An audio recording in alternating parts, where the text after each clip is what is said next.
Idol, kain muna tayo. Napakasarap ng ulam ko. Sapsap. Paksiw na sapsap mga idol. Grabe kasarap.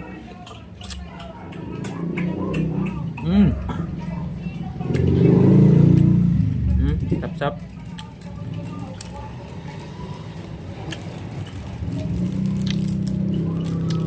Ito ang pinakamalaking isda.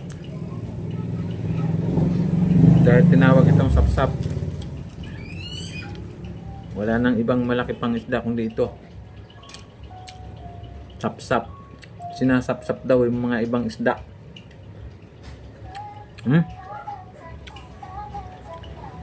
Taob ang bahaw nito mga idol. Maliliit lang to pero grabe kasarap. Tinawag lang nilang malaking isda dahil sapsap.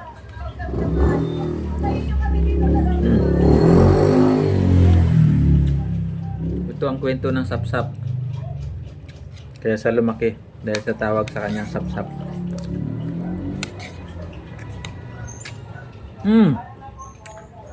Grabe. Sarap.